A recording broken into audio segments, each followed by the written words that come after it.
caros alunos, caras alunas, apresentamos agora, no âmbito do curso de Economia Brasileira, o primeiro vídeo sobre economia e política econômica durante o segundo mandato do presidente Lula da Silva. Baseado no texto de Fabrício Augusto de Oliveira, o segundo mandato de Lula, remendo do modelo em meio à crise mundial. Vamos dar início pela primeira sessão deste texto, ensaios limitados de flexibilização do modelo. É claro que este modelo aí, ao qual se refere, é o modelo neoliberal, introduzido pelo presidente Collor de Mello, mantido durante o governo do presidente Itamar Franco, mas aprofundado, levado à sua conclusão, vamos dizer assim, durante o governo do presidente Fernando Henrique Cardoso. E essa é a origem de todo o mal do Brasil hoje. O Brasil não é um país que cresce mais, é um país que está a caminho acelerado do subdesenvolvimento. Nós estamos mergulhados num processo que nos está conduzindo à africanização da economia brasileira. Os sintomas são muito claros, na verdade nós voltamos à República Velha. O dinamismo da economia nossa está determinado quase que integralmente pelo comportamento da economia mundial. Nós estamos nos transformando num país exportador de produtos primários, já fomos um grande exportador de manufaturados, e estamos sofrendo um processo de acelerada desindustrialização. O último capítulo disso é a saída das montadoras do Brasil. A Ford é o grande exemplo. Mas nós temos outros exemplos que nós poderíamos desenvolver essa ideia. Mas isso não é o objetivo desse texto, desse vídeo. Bem, então,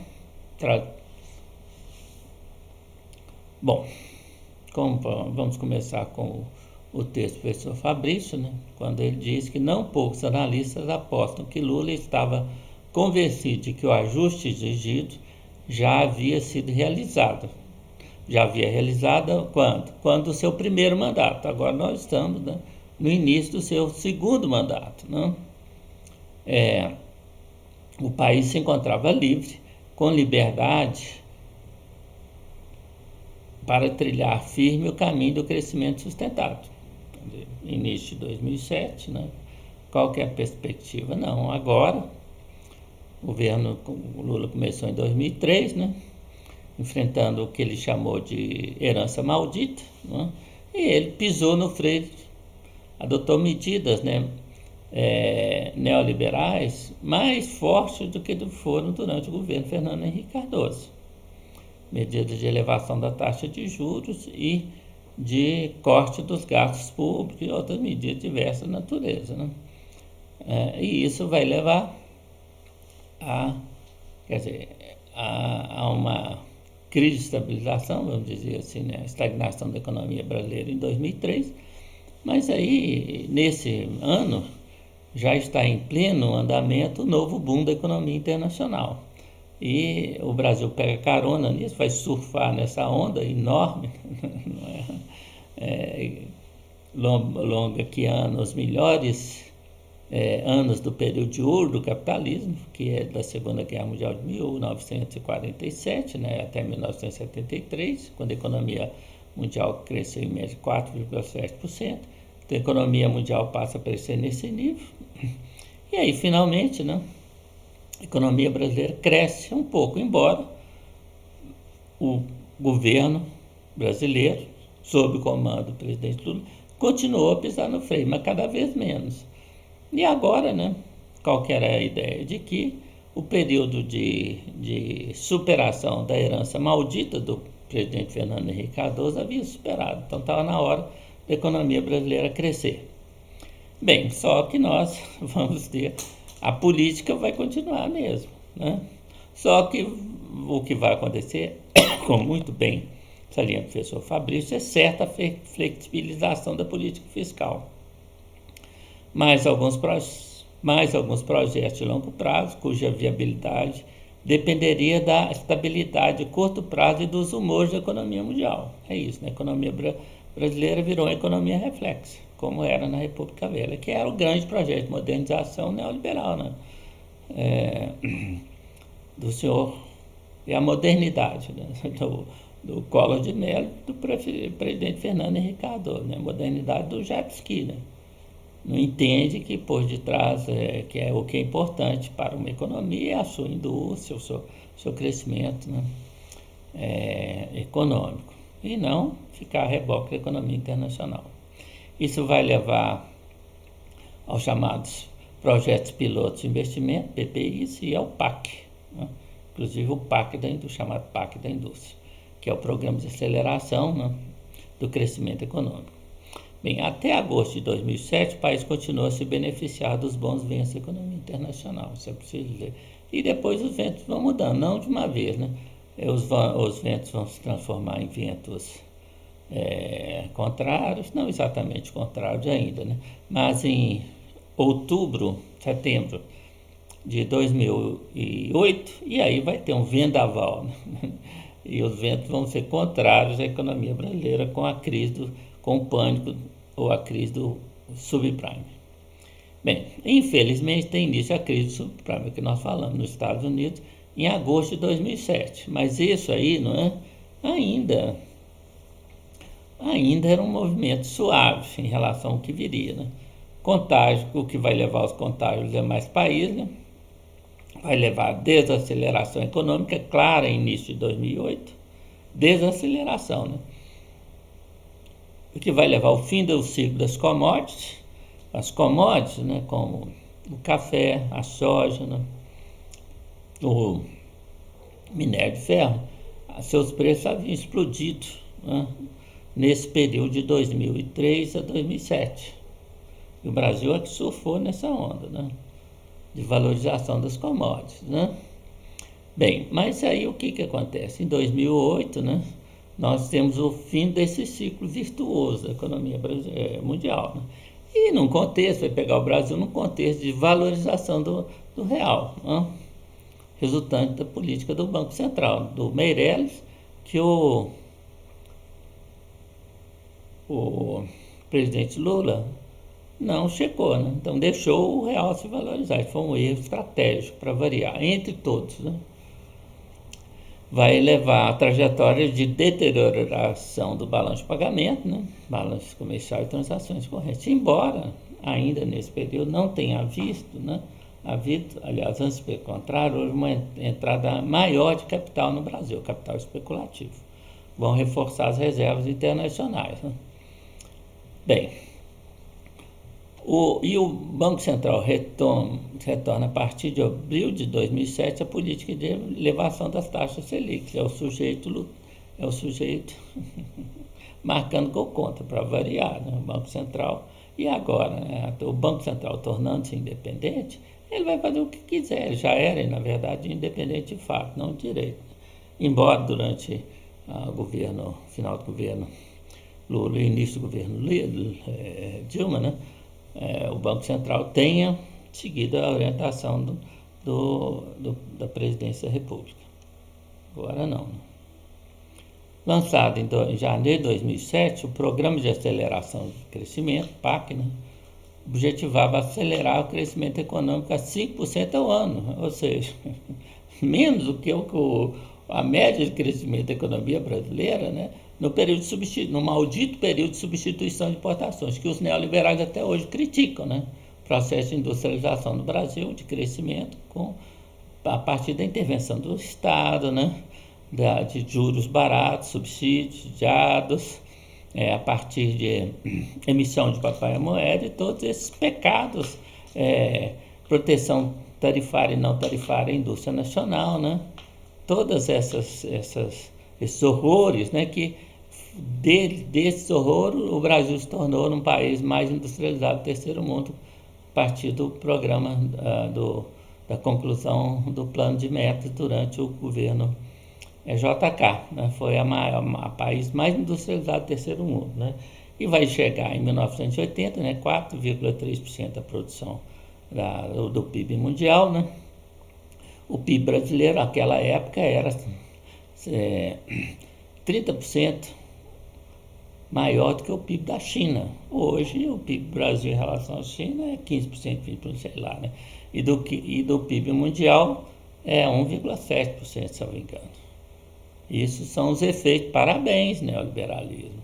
Continua sendo defendido, né? Agora nós estamos sofrendo mais um assalto, né? Que é devido à privatização, ao avanço da privatização, né? Privatização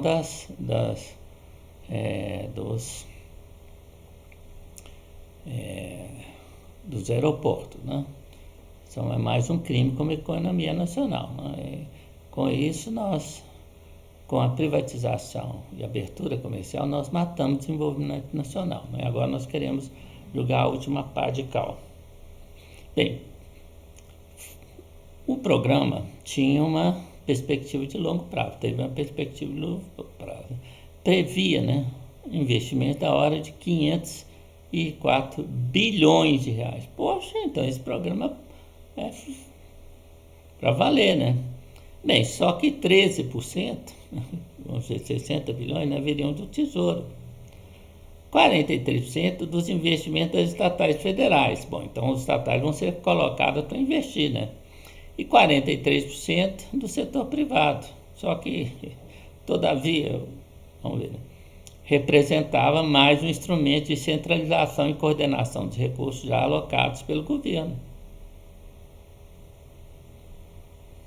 Ou seja, na verdade, o que o governo fez? Pegou os investimentos já previstos, colocou tudo num programa, mas os investimentos já estavam previstos, né?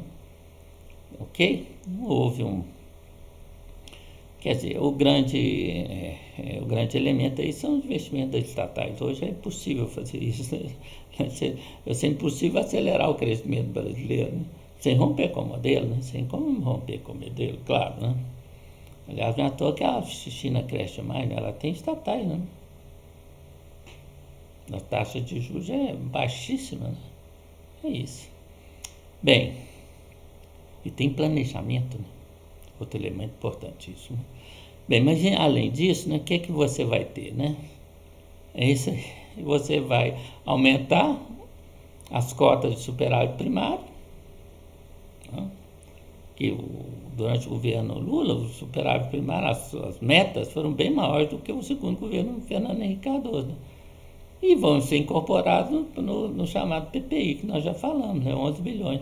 Mas aposta no setor privado, quer dizer, será que o setor privado vai investir os 200 e investiu realmente os 220 bilhões previstos? Não investiu.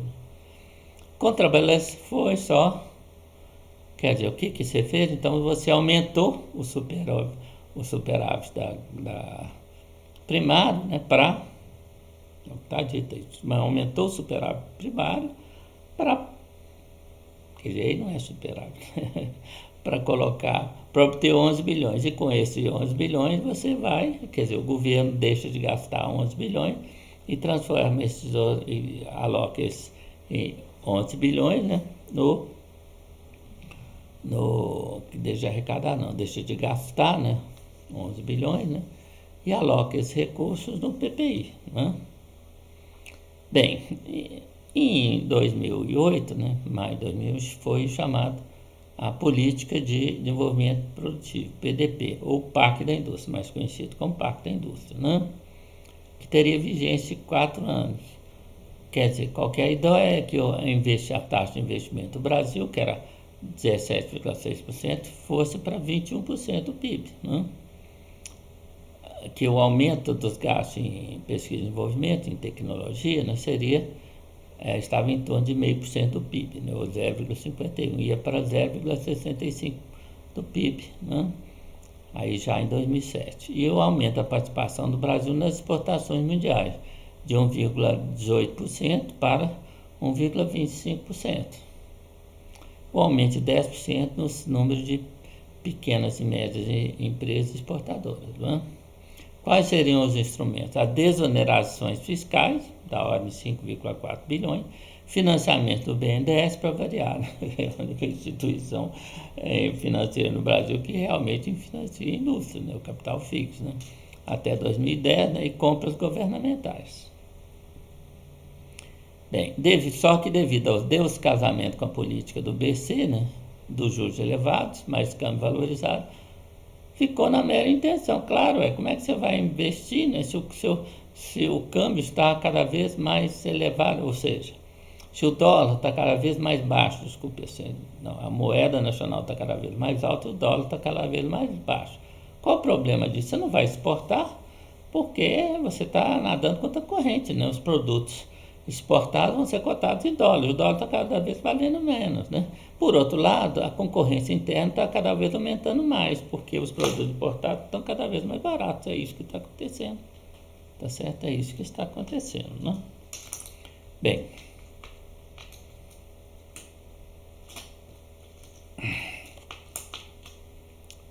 e vai surgir a ideia, né? Aliás, foi sugerida pelo professor Beloso, né? De formação de um acréscimo da meta superávit primário, pelo amor de Deus, já com que ideia mais estapafúrdia, né? Só não foi mais estapafúrdio do que o plano Collor. De 5% do PIB, 5%, não, 0,5% do PIB, né? E qual queria, né? Você vai formar um fundo, você vai tirar dinheiro de investimento, de gasto para formar um fundo, ou seja, você vai aumentar a poupança do setor público, o que significa reduzir os gastos públicos e desacelerar o crescimento econômico. Deus me livre.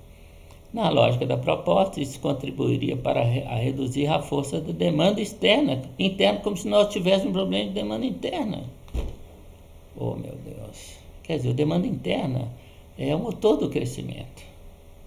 Tá certo? Tem demanda externa também, interna e externa, mas interna não pode, é isso, né? Não pode. Só podemos crescer porque nós temos que virar um país igual a República Velha, que crescia quando o preço do café estava bom, né, no mercado internacional, é isso, né? Quando os produtos primários estavam bombando no mercado, aí você cresce. Quando eles caem, aí você tem uma recessão, né? É essa a ideia, porque você não pode crescer com base na demanda interna, que foi o elemento que comandou o crescimento da economia brasileira nos últimos anos do governo Lula, antes da crise internacional, né? Quer dizer, teria melhores condições para o Banco Central intervir no mercado, comprando maior volume de dólares e atenuando a apreciação do real. Era só mandar o porcaria do Banco Central comprar mais moeda só. Com recursos do fundo sendo destinado para o financiamento de empresas brasileiras no exterior, evitando assim a sua remonetização, realmente, como se remonetização fosse um problema, né? Realmente, bom, não vale a pena um comentário longo, ou melhor, até poderia ter, mas não no âmbito desse comentário do texto do professor Fabrício, né? E a política monetária, né? Nós estamos falando da taxa de juros, principalmente, né? Concordava-se com a trajetória de redução gradual das taxas de juros, né?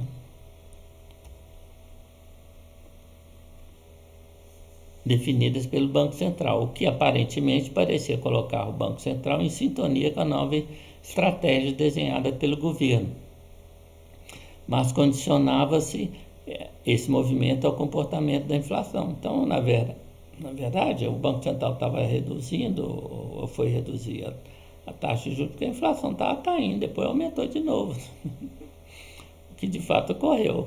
Só que aqui, ó, enquanto observe aqui está a taxa de inflação, né? A taxa de inflação, na verdade, vai ter um movimento ascendente, né?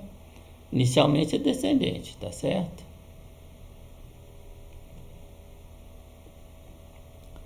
E inicialmente é descendente.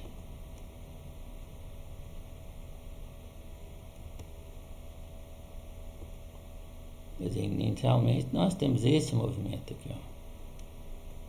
Tá certo? Movimento descendente, né? Só que a taxa de inflação vinha caindo anteriormente. Então, o Banco Central inicialmente tem um movimento de redução da taxa Selic. Só que, como quer dizer, na verdade, aqui a gente pode até dizer que teve A inflação teve um soluço, um pico, né? Mas ela que teria continuado baixa. Mas depois, é claro, vê-se aí, né? Claramente vê-se aí.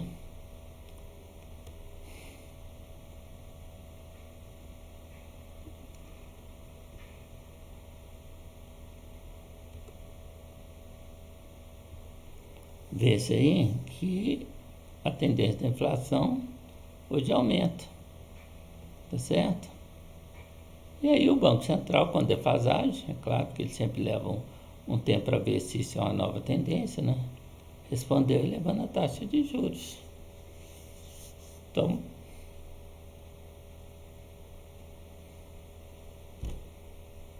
é isso. É, ok, né? Bom, qual que foi esse resultado, né? Em parte, a elevação da inflação no Brasil, que nós vamos discutir aqui, né? Foi o resultado da elevação dos preços das commodities. Quer dizer, se sobe se sobe, né? Se sobe o preço da soja no mercado internacional, sobe o preço do óleo de soja, que é um elemento importante na culinária brasileira, né? Tá certo?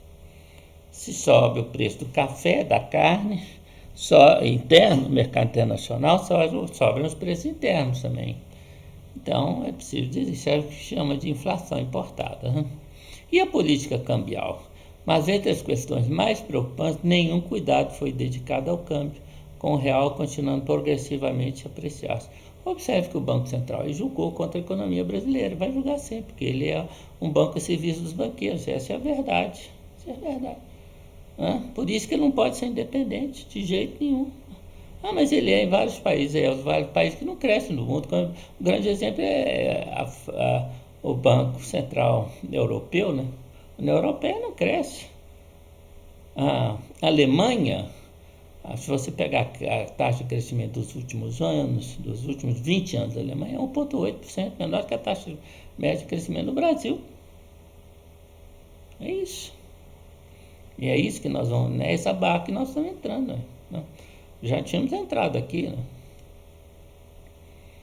Né? Esse Banco Central vai defender os interesses dos banqueiros. Ele não está nem aí para a economia brasileira, a economia dos países. Aí nos Estados Unidos, o Banco Central não é independente. Né? Não, é independente. É sim, mas ele tem, por exemplo, a meta de inflação, que não está. O Banco Central americano tem dois objetivos: controlar a inflação e três, na verdade, se você quiser, né? Tirar a economia da recessão. Então, olha o que ele está fazendo, né? Tirar a economia da recessão, né? Manter o crescimento da economia, portanto a taxa de emprego, né?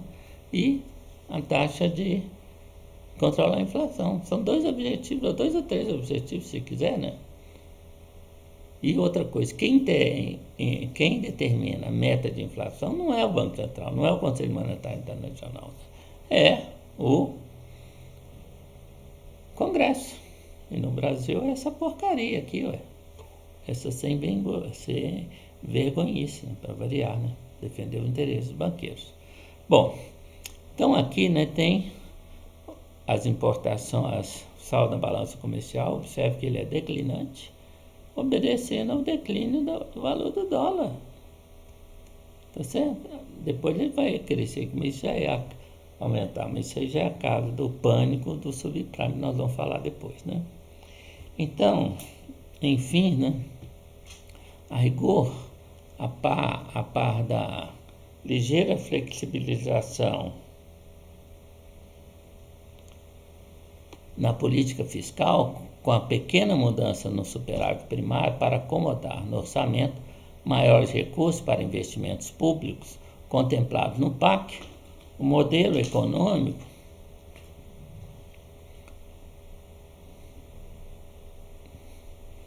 estruturado em 1999 continuou intacto, modelo ortodoxo, neoliberal, letal para atividades econômicas, combinando juros altos, câmbio baixo e ajuste fiscal frouxo. Bom, aí Aí é bobagem. Ajuste fiscal frouxo, tinha que ter um ajuste pior ainda, tinha que ter mais superávit fiscal, é isso? Realmente aí o professor Fabrício pisou na bola, né? Especialmente no contexto em que o governo, diante da melhoria do quadro macroeconômico, passou a demonstrar maior disposição a aumentar os gastos públicos. Se bem sucedida, a estratégia poderia representar a confirmação da tese que bem feito o dever de casa, ditado pela ortodoxia, seriam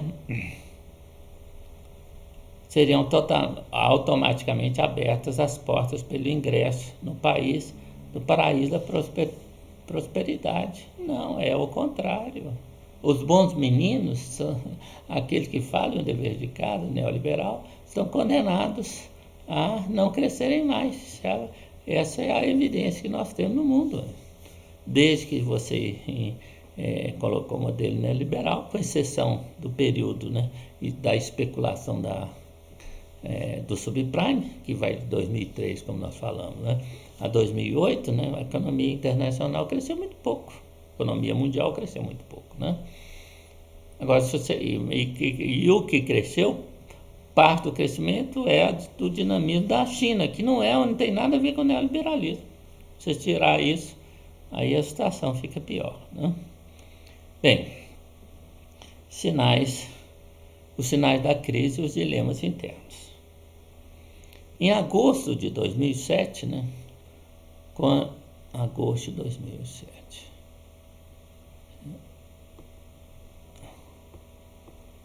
com as notícias de falência de instituições financeiras envolvidas no crédito hipotecário nos países centrais, em particular um anúncio por parte do francês BNP Paribas, de que havia congelado 2,7 bilhões de dólares, né, de 3 dos seus hedge funds. Né? Por que ele congelou? Falando que não poderia precificá-los, né? Precificar o valor do fundo, para você sacar. Então você não pode tirar, porque você não sabe quanto que ele vale. Alteram-se as perspectivas com relação à economia internacional. E o Fed corta a taxa de juros. E aí nós aumentamos a taxa de juros. Parabéns, Pereira. Parabéns, Banco Central. Né? Isso é um show de competência. As autoridades brasileiras reagem com desdém. Não vem o Bush jogar a crise americana no colo do Brasil. Vice-presidente Lula. Né? Estamos blindados para variar. Oh, meu Deus, essa ideia de blindagem, né? A gente sempre conversa fiada. As pessoas não têm ideia do que estão falando, porque não têm ideia do que está acontecendo. São ideólogos. Estamos blindados contra a crise, com uma montanha de reservas externas. Né? Henrique Meirelles. Né? O Brasil conseguira se descolar dos Estados Unidos. O governo ainda apostava que seria bem sucedido em uma estratégia de encaixar o crescimento dentro das regras do jogo estabelecido pela ortodoxia. Afinal, o Brasil tinha feito o dever de casa, por que vai sofrer com a crise internacional? Pois é, por isso mesmo que vai sofrer. Né? Lá nos Estados Unidos, isso aí ele falou em 2008, né? No início de 2008, 5 de outubro de 2008, né? Nas vésperas do pânico da crise do subprime. Nós já estamos na crise, mas não estamos no pânico. Né? Lá nos Estados Unidos, ela é um tsunami. Aqui, se ela chegar, vai chegar uma marolinha que não dá nem para esquiar, né? Diz o nosso presidente. Né? Na época. Apesar do otimismo, o Banco Central não interrompe o processo de redução da taxa Selic, mantendo-se fixa em 11,25% até abril de 2008, né? Pagando em termos reais os juros mais altos do planeta,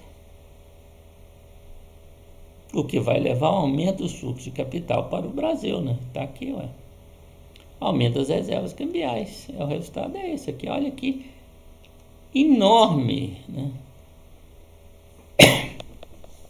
As reservas internacionais do Brasil saem, né, de aí 70, 80 bilhões para quase 200 bilhões, 180, 190 bilhões. Puxa vida, parabéns, parabéns, não? E vai causar também, né, a valorização da cambial. Isso aqui é que é a meta da taxa Selic, né? Observe que o que aconteceu, né? Inicialmente tem uma queda, né? Seguindo aí a política de... Depois a taxa de Selic vai ser estabilizada e depois, com o processo de especulação das commodities, o mercado internacional, elevação do seu valor, o Banco Central, né, eleva a Selic. Quer dizer, enquanto o Banco Central americano está baixando a Selic, nós estamos aumentando a Selic, é isso? Então, isso aí começa anteriormente, né? Quer dizer, ela foi manter fixa até 17 de abril de 2008, né? E depois foi aumentando. Então, ou seja, quando está aumentando, já tinha a crise internacional e o FED já estava abaixando a taxa de juros, nós estamos aumentando a taxa de juros, né? Que vai levar à valorização cambial, além do aumento das reservas e deterioração do balanço comercial. Aqui se mostra isso, né? Observe aqui o nível, né? Observe o seguinte, o nível do saldo da balança comercial, que é esse amarelo. Ele, na verdade, né, é menor do que saldo aqui no período anterior, né? Tá certo? A média dos saldos, não? Vai cair. Por quê? Observe, as importações estão aumentando aqui, olha a tendência de aumento das exportações. As exportações também estão aumentando, ok, mas num ritmo menor. Não deu muito, não, mas dá. Se dá, sempre você vê que a balança comercial se deteriora, né? Os saldos. Bem, e aí, tá certo? Em 30 de abril, como prêmio do desempenho, né, macroeconômico que vinha apresentando, o Brasil recebeu o selo do grau de investimento da agência Standard & Poor's, né? E no final de maio, esse mesmo status lhe seria atribuído pela agência Fitch, reforçando a condição de país confiável. Tem um caso pessoal associado com isso, né? Eu pertencia, né, digamos assim, ao comitê de um fundo, de um clube de investimento, né? E eu e outras pessoas que digamos, que davam orientação para o fundo do clube de investimento nessa época, nesse mesmo dia, né, eu lembro que durante a reunião nós soubemos dessa notícia, né? Por isso que eu lembro isso, né? Nós falamos, olha, economia internacional, nós estamos aqui, né? Em maio de 2008. Os sinais de que a economia internacional ia para o buraco, né, que a crise do subprime, que já tinha começado a transformar num hecatombe, num tsunami, estava muito claro, né? E aí eu e outra pessoa do fundo, né, e eu falamos assim, do fundo não, do clube, falamos o seguinte, olha, vamos nos posicionarmos, né, de modo a enfrentar o que vem aí. Vem uma crise, o dólar vai explodir, nós vamos, etc. Então nós temos que nos precaver, comprar ouro, comprar dólar, ver o que é possível fazer, porque um clube de investimento tem menos opções do que um fundo de investimentos, né? Dependendo da natureza do fundo também. Então nós bolamos a estratégia. E a operadora, que também era diretora, mas ela que comandava a mesa de compra, né, concordou. E aí aí ficamos tranquilos, né? Quando houve o estouro da crise, que vai ser em outubro, no dia 15 de outubro, nós ficamos todos felizes, né? Poxa, aí ganhamos muito dinheiro, né? E fomos atrás da pessoa, da operadora, para ver o quanto que nós tínhamos ganhado, nós estávamos perdendo, tínhamos perdido muito. Por quê? Ah, não, eu esqueci de fazer. Esqueceu nada. O que ela não fez? Porque quem opera em bolsa, o operador da mesa, digamos assim, acha que entende. Então não vai escutar alguém, né, de fora, porque eu não era operador de bolsa, né? Certo? Então, é isso aí, né? É isso aí. Bem, vamos ficando por aqui, tá certo? E vamos falar da real crise que aconteceu, do pânico, né? Do subprime a partir do próximo vídeo, né? Estudar os seus impactos com o Brasil. Então nós ficamos por aqui, agradecemos a atenção de todos e esperamos contar com todos no próximo, para vermos o próximo capítulo sobre essa novela sobre o governo Lula.